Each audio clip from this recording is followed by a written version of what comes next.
Hey, everybody. Welcome to today's episode. I'm thrilled to have Colin MacDonald from Not Therapy Coaching back to talk to us about kind of all things transitioning kiddos home, from how to find the core issue of what might be happening versus like your brain blowing up and making the whole world, crashing down, to how can we help work on our belief about our kiddo. It's a great episode. Colin has tons of wonderful insight. Enjoy. Hey, everybody. So glad to have you here today. And we're thrilled to have Colin back. Hi, Colin. Hey, Beth. How's it going? So good to see you. Yeah, good to see you too. I love it when you guys come. You guys, meaning you and Haley, but today it's just you, which is awesome. Thank you for making time, because it's like the parents hang on every word you say. Do you know that?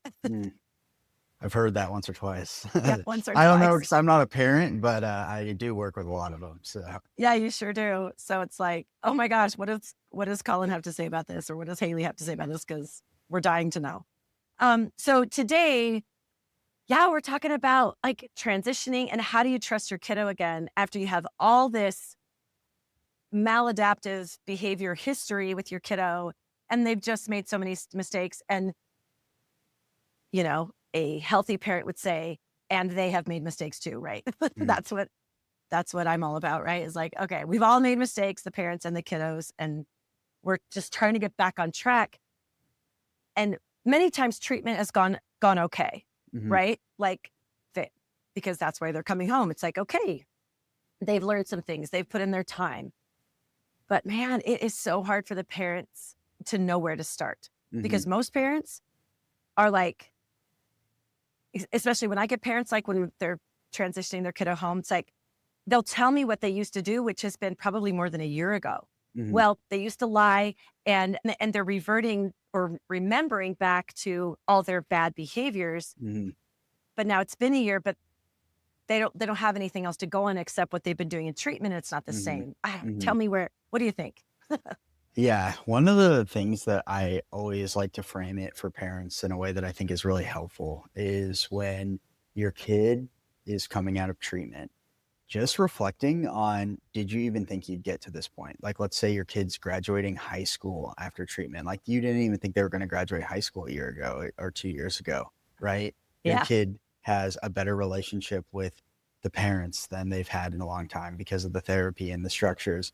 I'm going to guess as well that on those visits, you have some of the best interactions you ever had with your kid in years, right? Right. So I think that you're always going to be starting at a point that is really kind of like a fresh start, right? And I always tell parents that treatment is actually the beginning of the journey, right? Like, you're not sending your kid to wilderness or therapeutic boarding school or even an inpatient or outpatient to solve a problem.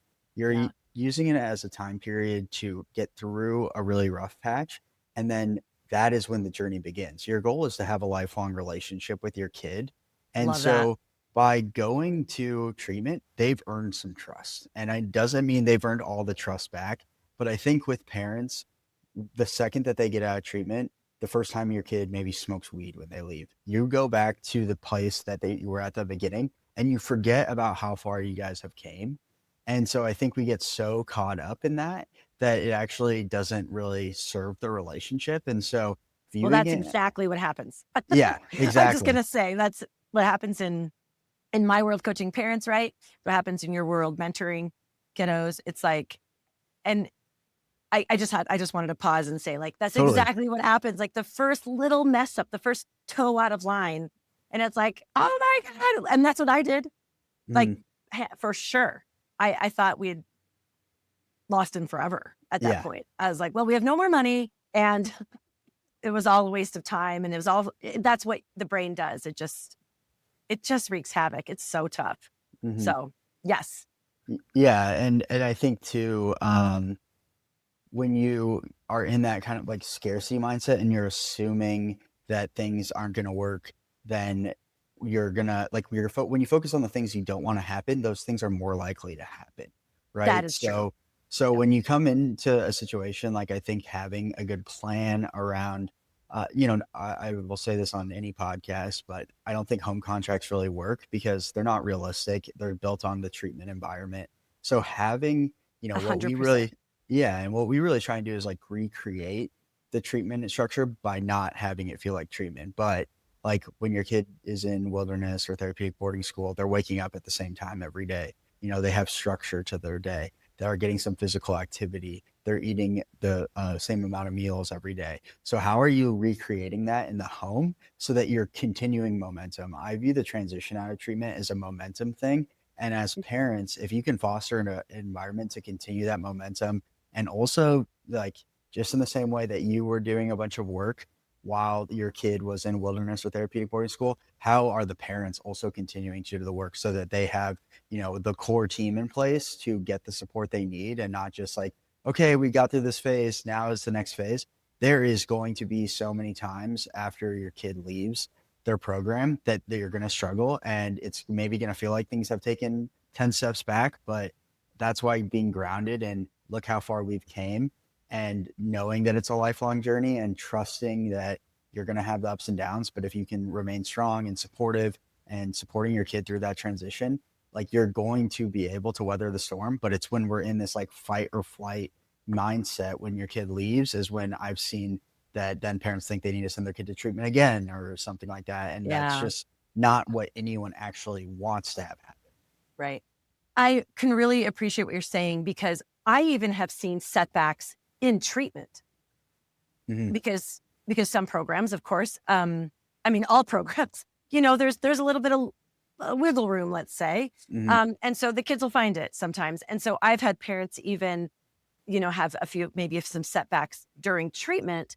And then it's just, and it is, I really do believe it's part of the brain creating, there's a highway in your brain, like my kid's a mess up. They're never going to figure it out. They don't care about me. There's no respect here, like that kind of song and dance that the parent's brain kind of sometimes has. And so whenever there's a setback, parents, you will notice your brain go there. Hmm. They're never going to get this. They're never going to get better. Nothing's changed. They're not doing their work. I hear that a lot. And I Hmm. think we really need to encourage parents specifically to catch those unhelpful phrases in your brain because they're not true. Yeah. There is no way your kid can go to treatment and ignore everything, Hmm. right? Hmm. Like Yeah. the expect I think managing the expectation of a kid in treatment or managing the parents' expectations of a kid in treatment is like a full-time job. Hmm. It's so very difficult to get across, like you had said, this is part of their journey. Hmm. This is the beginning. This is not a fix all. So, and I know we could say that till I swear we turn blue, Yeah. and the parents have to just keep listening and keep reminding themselves. But Hmm. um, the setbacks are part of the journey to adulthood and Yeah. beyond, for Pete's sake. Like, right? Yeah, and two things I would say is one, I really don't believe that after your kid has been in a program for let's say 1 year, even 3 months, maybe 2 years, that more treatment is the answer. You're gonna hit a point where your kid is treatmented out. I've had it Totally. multiple times where then maybe I'm working with a guy right now. He's been in treatment for 4 years, and it's just one program after another. He turned 18, and he's like, "I'm done with treatment." And so he walked from his treatment, and then there's like no plan, and then you're scrambling to try and figure it out. So the sooner that you can try and figure it out, the better. And when we're talking about kind of like the not, I wouldn't call it not believing in your kid, but feeling like they're going to fail. I was Yeah. literally on a call with a parent yesterday, and their kid is going to college, and they graduated from the program about 3 months ago. And the kid is doing great. Like the kid is doing better. They graduated from high school, they got into college, and now they're transitioning into going to college. But things are coming up, and they're learning new things about themselves, which is going to happen as they're growing into young adults and beyond. And the dad asked me, for going to college, like, well, should we create a plan B before they go to college, just in case that doesn't work out?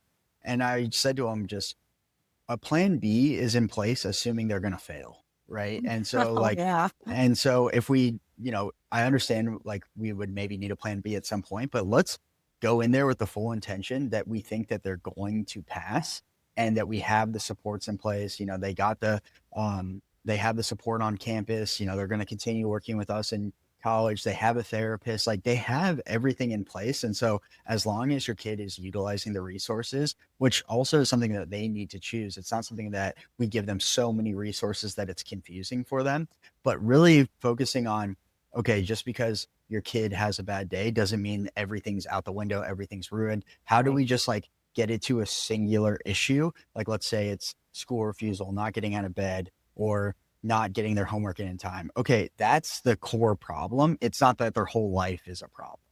Oh, I love that. Yeah. Cause I think our brains tend to like generalize, Mhm, right? My whole, like everything's failing when you're no, actually there's some school refusal. Yes. But not mhm, everything has gone to pot. I think that's an amazing, thing to remember for sure as, we're working within a system. And I know I've said brains a couple times because I think that's what's happening is we're humans and we have a system that's running and our brains tend to have this negative bias. And we've already had a bit of negativity from the history. And so as parents, we really, and I really did this. And so I want to really encourage parents. You really do need to work on your belief of your kiddo. mhm, It's very, very important. And it's very important to not do the like rainbows and daisies type mhm, of thing. Like they're fine, everything's fine, not like that. But really, like, you know what? My kiddo is learning how he works best or they work mhm, best. mhm, My daughter is figuring things out. My son is on his way to adulthood. Like mhm, just those simple phrases of really working yourself into believing that your kiddo can do this. mhm. Does that sound I Yeah, don't want no, that to sound pretentious or anything. no, no. I don't I, know. I think it's spot on, and I think too, just this is another thing with like being a part of your parent community or something like that. You as parents have already taken the road less traveled. Like your kid's life already doesn't look the same as a lot of Mm, other parents in your neighborhood. And so finding that community of people that you can talk to and not know that you're not going crazy, and just having someone give you another perspective other than your own, especially, I think about this all the time with parents, and especially my own parents in my journey. No, I was the first kid. I was like the trial and error. They've never been parents before. You can read all the parenting books in the world, but it doesn't prepare you for your specific kid. right. And so I think that the more community you could find, and the same thing for your kid, that is going, a Facebook group, something like you host, Beth, or just someone that can give you another perspective so that you can pull yourself out of that spiral. Because when you're in the spiral is when you're going to make the decisions that aren't going to serve your kid. And then your kid's going to feel, your kid's always going to feel too that if things are going bad, they're going to go back to treatment or something like that. And I think sometimes we need to zoom out a little bit and say, like, is this actually as bad as it was before? Or am I just kind of living in fear based on how it was before? And also, if you look at what normal teenagers go through, are some of these things just normal teenager things in today's society? Oh my goodness. I hear that probably, 10 times a week. Hmm. Gosh, is this normal behavior? Is it not normal? Do you want to go into that a little bit? What do you think from your perspective? Yeah, I think as we get older as adults, I'm 32, you just become more aware of what's going on in the world. And, I do agree that with this social media, maybe your kid does have more access to that. They can go down bad rabbit holes. Social media is a thing that wasn't as big when I was going through my treatment experience. But for someone who's in high school or in college, the thing that is would send me through spirals had to do with social situations, like Mm, girls, a teacher who didn't like me. It was stuff that most teenagers are going to spiral about. Your kid is not spiraling because of the political climate or global warming or something that obviously as parents is something you could worry about for the future of your kids. But when we think about what's going on with our kid in the moment, it's probably not as complicated as parents think it is. But they make it really complicated because of the journey that their kid's been on. And so I right. think that anytime that you can just like get another opinion from someone that's other than yourself, or, just stop thinking like, what is wrong with my kid? It's like Ah, your kid's your kid, and your kid is hopefully gonna get on the right path and change, but we can't assume that there's just something wrong with your kid and someone else needs to fix it.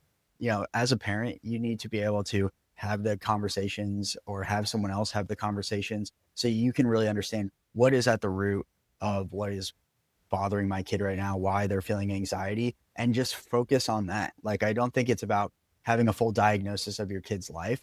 There's going to be something at the root of it that maybe they're not telling you, but you could figure out by having them talk to their therapist or, something like a life coach or some type of mentor or whatever it might be that will help you get to that. And I think when we're over diagnosing what we think is wrong with our kids, that's where we kind of start and begin to spiral.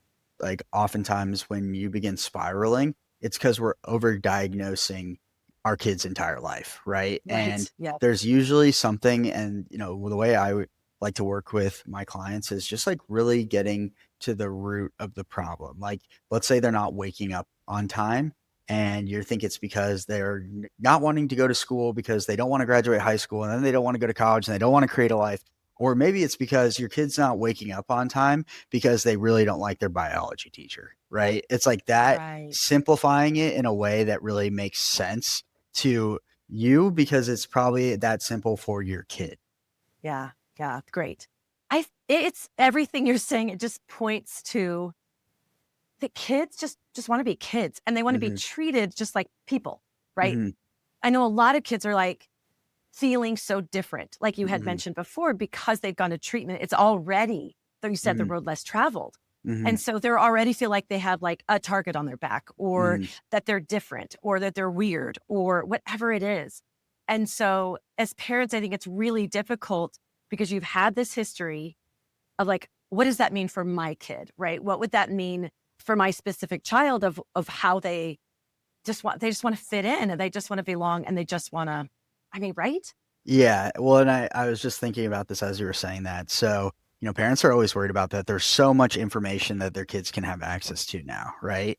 But I would also flip it on its head and say there's so much information that parents have access to now, so that they're like over diagnosing what's going on with their kid all the time. But at the end of the day, like kids, teens, young adults, they the world has changed, but they're still wanting the same things, the community, friendship. They wanna have success in whatever they want to be successful in.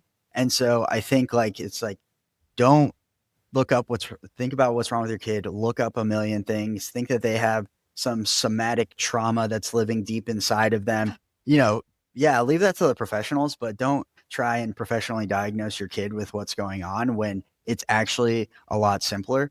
For like the what we do at Not Therapy, I just want to say like our framework is so simple. It's that we believe that kids already or teens and young adults already have the answers inside themselves, and so, how do we help them structure their lives to do the things that they want to do? Because in order for them to build self confidence in a transition, it's just about them following through with the things that they tell themselves that they're going to do. And so, if we can help create the structure and just ask our kids, the basic questions of like, "Hey, why don't you want to go to school today?" But not getting upset with them, like genuinely be inquisitive and asking questions, or "Hey, what's been so hard about you not wanting to do anything on the weekends," and just like trying to get to the root cause and then taking action on just that thing, and not thinking that we need to take a totally another life shift around them going to another program or them totally taking a different route where we don't even know, especially in the beginning of the transition home, that the typical route wouldn't work. Yeah. Oh, I love that. It does sound so simple. And I think it's really hard. I mean, that's where I think mentors are like, seriously, like the most amazing idea ever. I really believe that because for a parent to come in and say, yeah, like, hey, like what happened yesterday? Like, why are you refusing school? It's not the same Yeah, it's because not. of the history that the Mhm, kiddo and the parent has. There's typically a lot of baggage. Like I think of my own kid, and he actually mentors weren't a thing necessarily, or there weren't very many around, but he had a drum teacher that he mhm, trusted. He had a personal trainer that he trusted, and he actually had like a math tutor. And we mhm. just grabbed these people. They're from the college. So it just happened to work out that I knew I couldn't be those people to him. Yeah. Um, like it just wasn't, I didn't want it to be my job. I'm like, Mhm. I'm not the teacher. I'm not the personal trainer. And clearly I don't know how to play drums, but I just want to be the mom. Mhm. And that's my job, and I want to do that job well.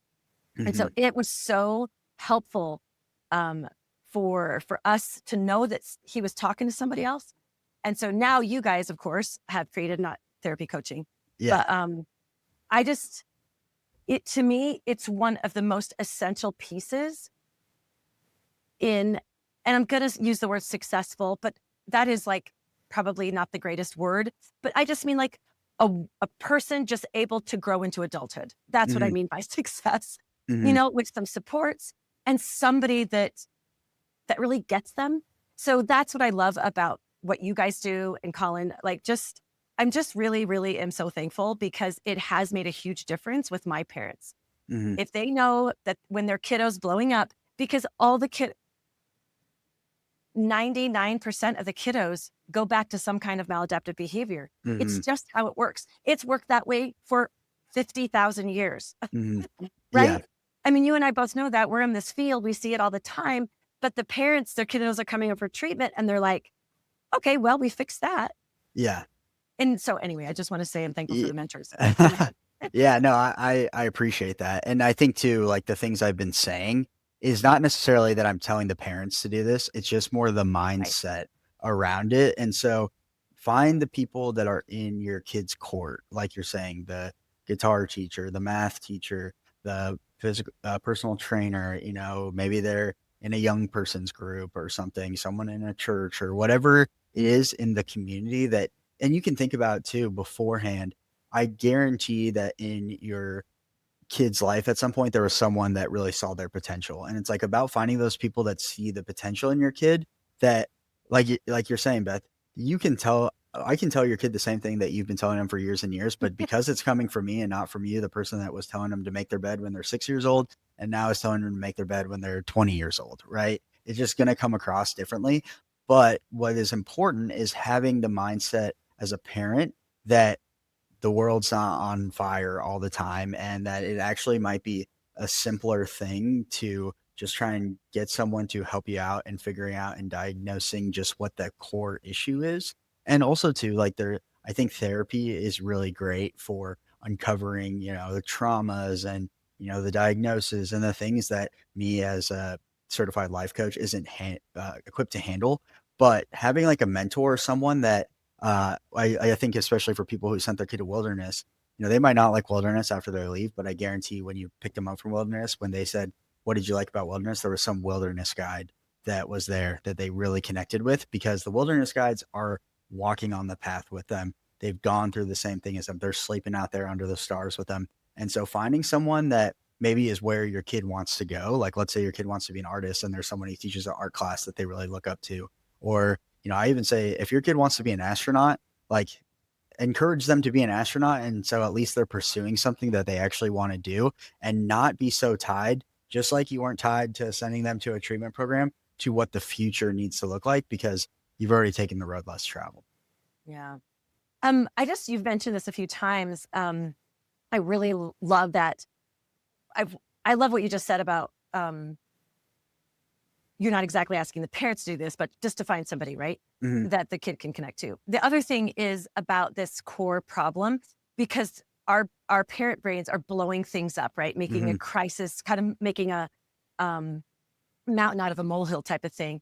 And people who are listening to my podcast know that this is available to them in previous podcasts. But I just want to say that core problem that you're mentioning is so important.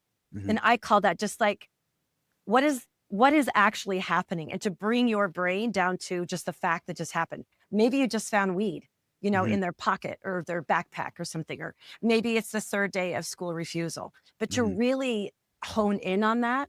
And you've mentioned that a few times, and I just wanted to give the parents a little bit of guidance on that, is you really just look to the last fact that happened. Hmm. Yeah. So did they come home late did they not come home last night?